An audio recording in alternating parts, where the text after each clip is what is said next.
വ്യാജമരണ വാർത്ത പ്രചരിപ്പിച്ചതിന് ആരാധകരോട് മാപ്പ് പറഞ്ഞ് പൂനം പാണ്ഡെ. സെർവിക്കൽ ക്യാൻസറിനെ തുടർന്ന് മരണപ്പെട്ടു എന്ന് അറിയിച്ചുകൊണ്ട് പൂനം പാണ്ഡെയുടെ ഒഫീഷ്യൽ ഇൻസ്റ്റഗ്രാമിൽ ഇന്നലെ ഒരു പോസ്റ്റ് വന്നിരുന്നു. എന്നാൽ ആ പോസ്റ്റിന് പിന്നിലെ ഉദ്ദേശം മറ്റൊന്നായിരുന്നു. പൂനത്തിന്റെ പുതിയ വീഡിയോ കണ്ട് വീണ്ടും ഞെട്ടിയിരിക്കുകയാണ് ആരാധകർ.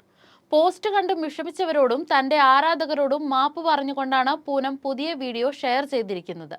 സെർവിക്കൽ ക്യാൻസറിനെ പറ്റി അറിയാത്തവർക്ക് ഒരു ബോധവൽക്കരണം നൽകുക എന്നതായിരുന്നു തന്റെ ഉദ്ദേശമെന്നും തന്റെ മരണ വാർത്ത കൊണ്ട് ലഭിച്ച അച്ചീവ്മെന്റിൽ താൻ സന്തോഷവതിയാണെന്നും പൂനം പറഞ്ഞു. നാളെ വേൾഡ് ക്യാൻസർ ഡേ ആയി ആചരിക്കുന്നതിന്റെ ഭാഗമായിട്ടായിരിക്കാം ഇത്തരം നീക്കമെന്ന് കരുതുന്നു.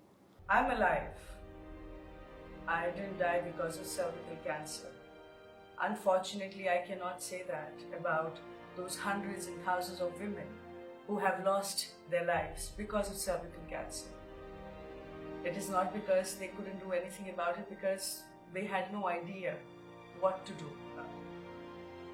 I'm here to tell you that, unlike other cancers, cervical cancer is preventable. All you have to do is you have to get your tests done and you have to get HPV vaccine.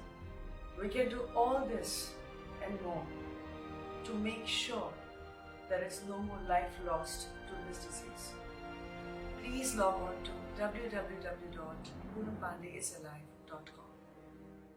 Poonam Pandey cinema fashion മേഖലയിലെ ഒരു മിടുക്കി മാത്രമല്ല, കരുത്തിന്റെയും മനസാക്ഷിയുടെയും ആൾരൂപം കൂടിയായിരുന്നുവെന്ന് വ്യക്തമാക്കിക്കൊണ്ടായിരുന്നു manager Nikita Sharma ഹൃദയഭേദകമായ വാർത്ത പങ്കുവച്ചത്.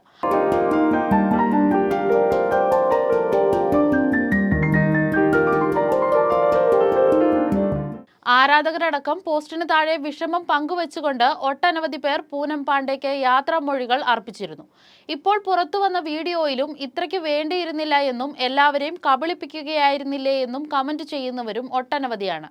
മോഡലിംഗ് രംഗത്ത് സജീവമായിരുന്ന പൂനം സെൻസേഷണൽ ഫോട്ടോഷൂട്ടുകളുടെ പേരിലാണ് ആരാധകരിലേക്ക് ശ്രദ്ധിക്കപ്പെട്ടിരുന്നത്. പിന്നീട് സിനിമയിലും കാലുറപ്പിക്കുകയായിരുന്നു. ഹിന്ദി, തെലുങ്ക്, കന്നഡ ഭാഷകളിൽ പൂനം അഭിനയിച്ച് തനതായ വ്യക്തിമുദ്ര പതിപ്പിച്ചിരുന്നു. 2020 സെപ്റ്റംബറിലായിരുന്നു പൂനം പാണ്ഡെയുടെ വിവാഹം. ഗാർഹിക പീഡനത്തിന് ഭർത്താവിനെതിരെ പൂനം പരാതി നൽകിയിരുന്നു. 2011 ഇന്ത്യൻ ക്രിക്കറ്റ് ടീം ലോകകപ്പ് നേടിയാൽ നഗ്നയായി പ്രത്യക്ഷപ്പെടുമെന്ന് പൂനം അന്ന് പ്രഖ്യാപിച്ചിരുന്നു. സോഷ്യൽ മീഡിയകളിൽ അത് വലിയ വാർത്തയാവുകയും ചെയ്തിരുന്നു. കൂടാതെ ബീച്ചിൽ നടത്തിയ ഫോട്ടോഷൂട്ടിന്റെ പേരിൽ ചില നിയമപരമായ നടപടികൾക്കും വിധേയായിരുന്നു. 2013 നാഷ എന്ന ഹിന്ദി ചിത്രത്തിലൂടെയാണ് പൂനം സിനിമാ സ്വപ്നം കണ്ടു തുടങ്ങുന്നത്. അതീവ ഗ്ലാമറസായി പ്രത്യക്ഷപ്പെടുന്ന ചിത്രങ്ങളും വീഡിയോകളുമാണ് പൂനം പാണ്ഡെയെ പ്രശസ്തിയാക്കിയത്. ഇവർക്ക് ലോകമെമ്പാടും ആരാധകരുണ്ട്. ഇൻസ്റ്റഗ്രാം പേജിൽ മാത്രം 1.2 മില്യൺ ഫോളോവേഴ്സാണ് ഇവർക്കുള്ളത്. Entertainment desk, movie world media. നിങ്ങളുടെ ഡിസൈനർ ഹോം എന്ന സ്വപ്നം യാഥാർത്ഥ്യമാക്കുന്നു. സാൻബിൾഡ് ഡിസൈൻഡ് ബൈ കോൺസെപ്റ്റ്സ്.